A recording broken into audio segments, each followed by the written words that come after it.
안녕하세요. 오늘은 15번째 시간입니다. 오늘은 중세에 일어났던 여러 가지 신학적인 문제들을 다루어 보겠습니다. 먼저 중세를 언제부터 언제까지로 볼 것이냐에 대해서는 교회 사가들마다 의견이 다릅니다. 서너 가지 학설이 있는데요. 다수 학자들은 중세를 어거스틴 이후부터 종교개혁 이전의 르네상스의 시기까지로 봅니다. 두 번째로 로마 가톨릭 교회에서는 지금도 가톨릭 교도들로부터 인간적으로 존경을 받고 있는 그레고리 대제가 로마의 감독이 된 590년 이후부터 중세를 대표하는 신학자인 토마스 아퀴나스의 시대까지로 봅니다. 일부에서는 그레고리 대제가 죽은 604년부터 중세가 시작되었다고 주장하기도 합니다. 또 교회의 공회를 중심으로 역사를 구분하는 사람들은요, 787년 니케아에서 열린 제7차 에큐메니칼 공의회로부터 중세가 시작하여서 1414년에 열린 콘스탄스 공의회까지로 보기도 합니다. 거의 1000년의 시간을 가지고 있는 중세의 신학과 철학 사상과 반기독교적 요소들을 나열하고 비평하는 것이 결코 쉽지 않은 일입니다. 특히 중세의 신학을 스콜라주의라고 부르는데 그 이유가 무엇인지, 중세의 신학이 우리에게 무엇을 남겼는지 등 핵심적인 내용들을 학습하고 숙지하는 일은 오늘 살아가는 그리스도인의 책무이자 성숙한 신앙의 척도가 될 것입니다. 중세의 신학을 우리는 스콜라 신학 혹은 스콜라주의라고 부릅니다. 스콜라라는 것은 학교라는 뜻입니다. 스쿨이라는 영어가 이 단어에서 유래했죠. 11세기부터 15세기 중세 유럽의 대학에서 발전한 신학 및 철학의 방법론을 두고 하는 붙여진 이름입니다. 다시 말해서 신앙과 이성을 조화시키고 논리적 토론을 통해서 진리를 체계적으로 설명하려는 학문적 전통을 스콜라주의 혹은 스콜라 철학 신학이라고 부릅니다. 이러한 스콜라주의는 크게 초기, 중기, 후기 세 단계로 나눕니다. 초기에는 11세기, 12세기가 해당이 되고요. 이때 핵심 인물은 안셀무스를 들 수 있겠습니다. 중기에는 대학 중심의 교육이 성행한 13세기를 말하고, 후기는 스콜라주의가 퇴색하기 시작한 14세기에서 15세기 초엽을 대상으로 살피는 것입니다. 먼저 초기 스콜라 신학과 중심 인물들을 살피겠습니다. 먼저 보에티우스라는 인물이 있습니다. 이분은 어거스틴의 충실한 개성자입니다. 어거스틴 이후 중세에 가장 큰 영향을 미치는 라틴 작가로 언급됩니다. 그는 삼위일체론과 그리스도의 양성론을 더욱 강화시켰는데, 후사가들은 그가 가능하면 어거스틴의 계통을 이으면서 어거스틴이 남긴 이성의 씨앗을 키워 열매를 맺겠다고 평가합니다. 다음으로 9세기경으로 넘어가면 고트살크라는 수도사가 있습니다. 좀 생경한 이름을 여러분 처음 듣게 되죠. 그러나도 이런 수도사가 우리 개혁파 신학을 위해서 어떻게 헌신했는가를 살피는 것도 중요하다고 생각합니다. 이분은 그 어거스틴의 글을 열심히 학습하신 분입니다. 그리고 성경적 선택 개념을 더 확고하기 위해서 지금 칼빈이 발전시킨 이중 예정론을 처음으로 발표한 장본인이 되겠습니다. 저 구원받는 사람들에 대한 선택과 결국 멸망하는 사람들에 의한 유기를 말한 것입니다. 또 이분은 선택되어 믿고 거룩을 향해 가는 사람들에게 신적 은혜의 유효성이 있다고 강조했습니다. 이 세상에 죄를 범한 자들이 있게 될 것을 분명히 하는 허용적 작정도 언급한 것입니다. 이렇게 중세 초기에는 성경에 충실하려는 어거스틴의 전통이 살아남아 있었습니다.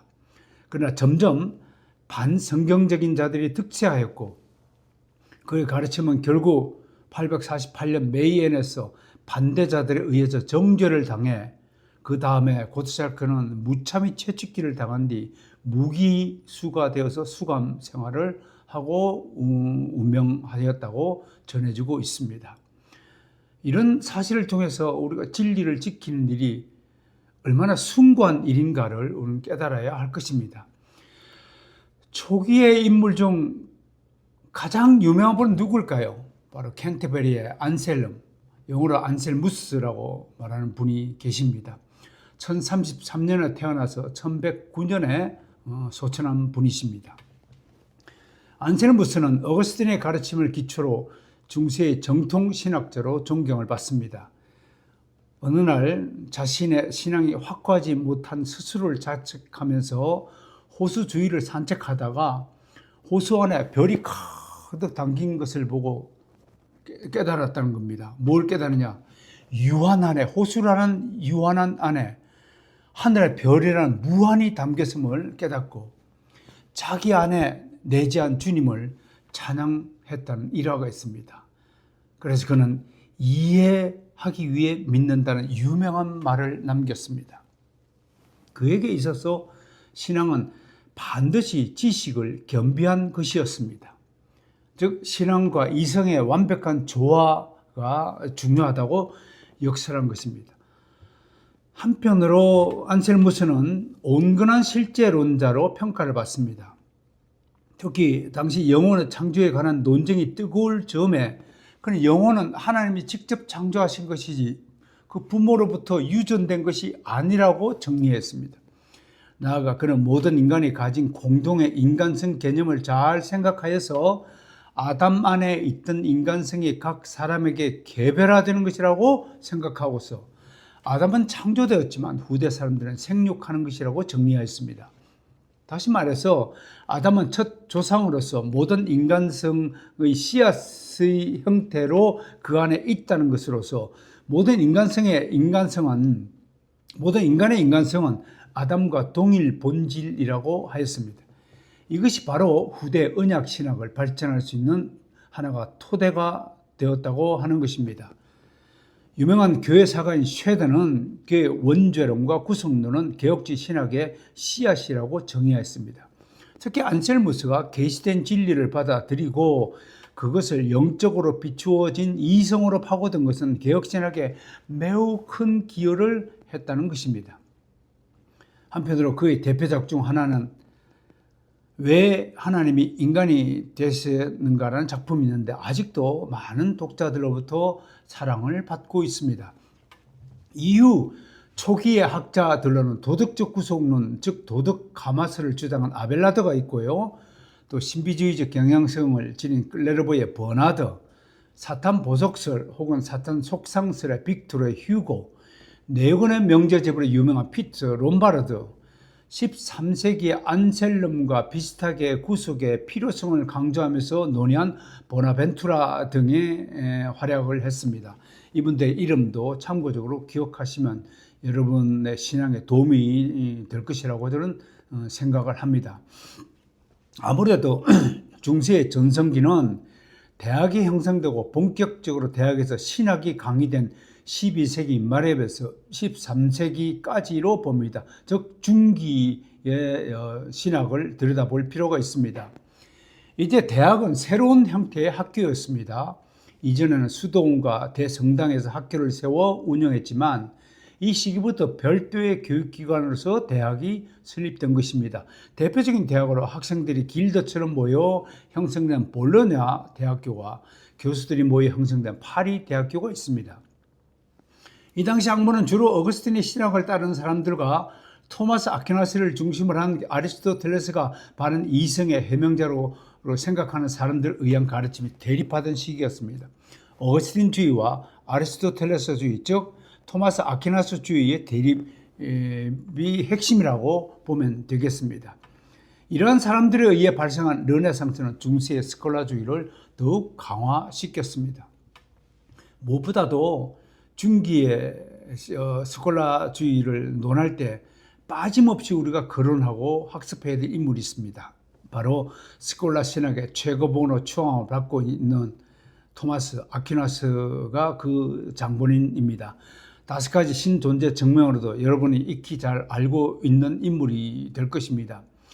그의 주장을 몇 가지 분야로 나누어 한번 소개해 보겠습니다. 먼저 그리스도의 구속의 문제를 어떻게 다루는가를 소개하겠습니다. 그는 먼저 그리스도께서 우리 대신에 형벌을 받으셨음을 분명히 했다. 이걸 우리 개혁파 신학에서 형벌 보속론이라고 부르기도 하죠. 반면에 하나님의 입장에서는 구속이 절대적으로 필요한 것은 아니다라고 전제했습니다. 즉 도덕적 악이 발생한 상황에서 결과적으로 후음적으로 그 필요성에 따라서 로고스께서 성육신하신 것이다. 로고스께서 이 땅에 하나님의 아들이 되어서 성육신하신 것은 하나님 입장에서 절대로 필요한 구속 행위가 아니었다라고 설명한 것입니다. 어떻습니까? 그럴듯합니까? 아무튼 이런 후엄적 필연성을 주장한 장본인이 토마스 아퀴나스였습니다. 두 번째로 인간의 죄 문제를 다루었습니다. 하나님이 인간의 죄를 용서해야 할 필연성은 없었지만 이게 이제 스콜라 철학의 아주 절묘한 논의 방식입니다. 하나님이 인간의 죄를 용서해야 할 필요성은 없다.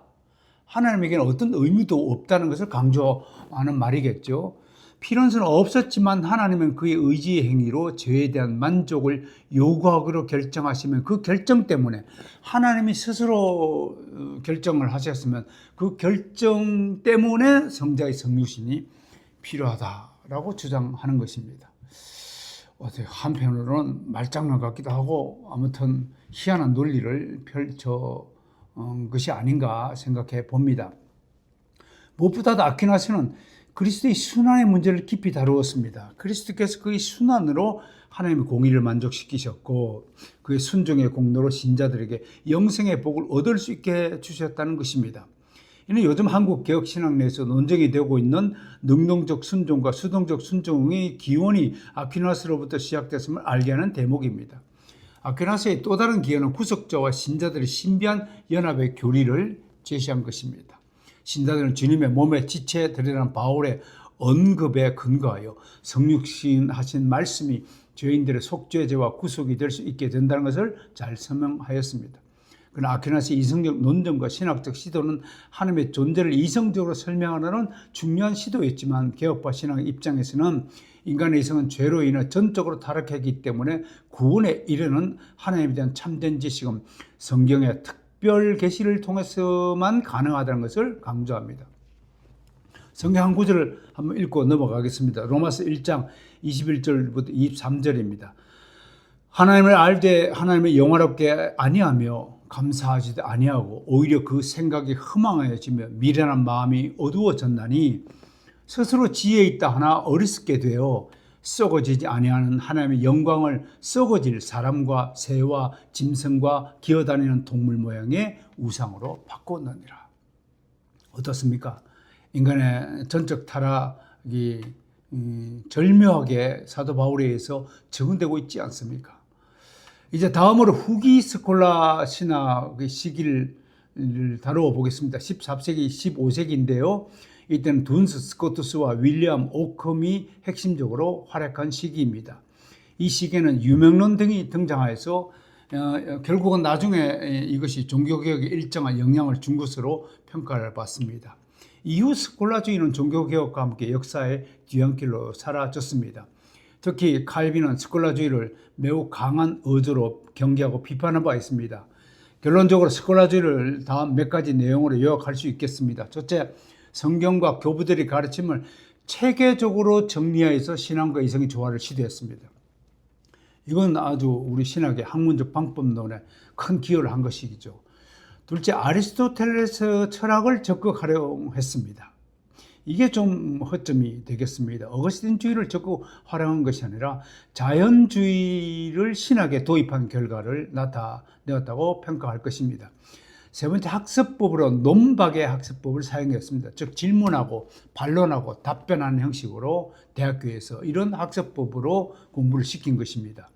오늘날 우리나라 교육법에도 이 논술 교육을 강조한 이유가 바로 이런 학습법을 중시하기 때문에 그런 것이라고 이해하면 되겠습니다. 네 번째로 중세 유럽의 대학을 중심으로 발전했습니다. 그러니까 신학이 하나님의 계시와 영감을 중심으로 이루어진 것이 아니라 학문의 대상으로 삼은 시기를 우리가 스콜라주의의 특징이라고 이해하면 되겠습니다. 그러니까 개혁파 신학은 스콜라주의의 논리적 체계적 방법 그 자체는 긍정적으로 평가합니다. 그러나 철학으로 성경의 계시를 논하는 것 자체는 비판합니다. 이해하시겠죠? 스콜라주의에 대한 강한 비판을 했던 칼빈은 인간 이성보다는 성경의 권위를 최우선적으로 두었습니다. 여기서 우리는 성경 계시 의존 사색이라는 말을 우리가 만들어낸 것입니다. 17세기 개혁파 정통 신학자들 또한 스콜라적 논증 방식을 활용했지만 언제나 성경을 최고의 권위에 두는 것을 주저하지 않았습니다. 다시 말해서 학문적 방법, 스콜라주의적 방법 그 자체를 우리는 무시할 수 없습니다. 신학도 그런 학문적 방법을 통해서 공부하는 것이 전 온당하다고 봅니다. 현대에 들어서 기독교 변정학의 대가로 평가를 받는 코넬리우스 반티는 스콜라주의의 인간 이성 중심의 사유 체계를 경계한 것입니다. 방법을 경계한 것이 아니라 그 이성 중심의 사유 체계를 경계하면서 하나님의 계시를 전제하지 않는 모든 논의를 거부했습니다. 이러한 그의 입장을 우리는 성경 전제주의라고 부릅니다. 한마디로 스콜라주의는 중세 교회가 기독교 신앙을 체계화하여 철학적이며 논리적인 방식으로 설명했던 학문적 방법론이었습니다. 그 시도는, 그 의도는 순수하다 할지라도 철학적인 곳으로 더 많이 기울어졌다는 측면에서 아쉬움을 남기는 것입니다. 여기서 우리는 아무리 동기와 의도가 선하다고 해도 그 결과가 성경의 계시적 진리 위에 선다거나 성경의 최종적 권위를 인정하지 않는 것이라면 우리는 그것에 대해 끝까지 대항해야 할 것입니다. 미국 웨스트민스터 신학교 설립 중인 그래서 메이처는 정작 중요한 일은 항상 싸움이 있다고 말했습니다. 진리를 위해서 싸움을 포기하는 것은 진정한 신앙이 아닐 것입니다. 그리스도인이라면 하나님의 말씀을 왜곡하거나 멸시하는 악한 시도를 그냥 바라보지는 않습니다. 그리스도인은 비진리에 대한 경각심을 가지고 늘 깨어 분별하며 필요하다면 영적 전쟁을 각오하며 살아야 할 것입니다. 이 땅에 사는 모든 그리스도인 건투를 빕니다. 감사합니다. 다음 시간에 뵙겠습니다.